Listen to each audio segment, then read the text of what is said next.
श्री गुरवे नमः। ओम शांति शांति शांति। अखंडानंदबोधाय शिष्यसंतापहारिणे सच्चिदानंदरूपाय रामाय गुरवे नमः।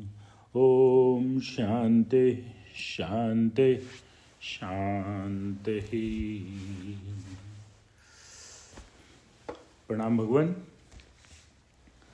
संत श्री ज्ञानेश्वर जी महाराज विरचित श्री ज्ञानेश्वरी गीता का भाष्य, जिसमें दूसरे अध्याय का 49 और 50वां मंत्र आज भगवान चलेगा, जो इस प्रकार है।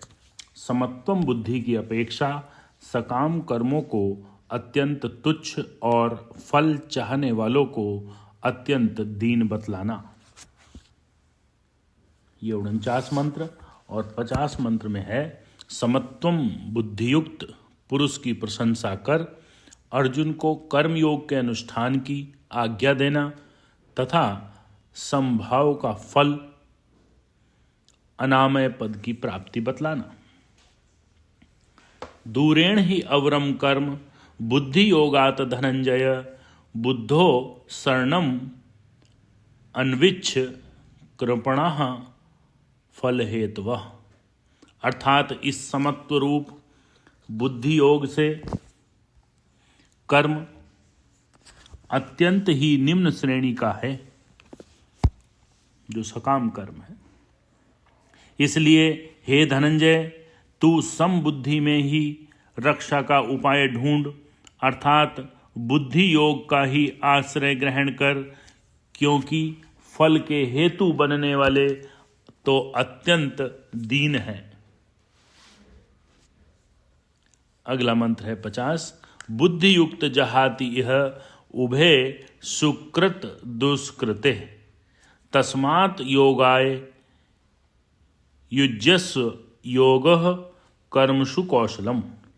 अर्थात समबुद्धि युक्त पुरुष पुण्य और पाप दोनों को इसी लोक में त्याग देता है, अर्थात उनसे मुक्त हो जाता है। इससे तू समत्व रूप योग में लग जा। यह समत्व रूप योग ही कर्मों में कुशलता है, अर्थात कर्म बंधन से छूटने का यही उपाय है। योगः कर्मसु कौशलम। अब संत ज्ञानेश्वर जी का भाष्य। हे अर्जुन, चित्त का समत्व ही योग का सार है, जहां मन और बुद्धि का ऐक्य होता है। जब उस बुद्धि योग के विषय में सोचा जाता है, तब यह दृष्टिगोचर होने लगता है कि वह कर्मकांड उससे बहुत ही छोटे दर्जे का है, परंतु प्रारंभ में ही वही सकाम कर्म जब किए जाते हैं, तब निष्काम कर्म योग की प्राप्ति हो जाती है। क्योंकि ऐसे करते करते सकाम से कर्तृत्व मद और फलास्वाद छोड़ने के बाद शेष जो कर्म रहता है, वही सहज योग की स्थिति है। इसलिए बुद्धि योग ही मजबूत पाया अर्थात नींव है। उसके ऊपर हे अर्जुन, तुम अपना मन स्थिर कर फल की आशा का त्याग करो।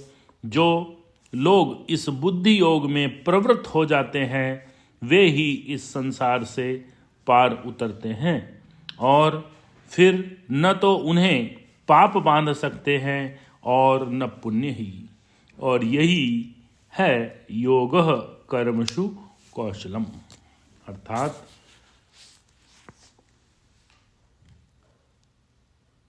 निष्काम कर्म, अहंकार रहित सहज योग में रहो, यही कुशल कर्म है। ओम शांति शांति। प्रणाम।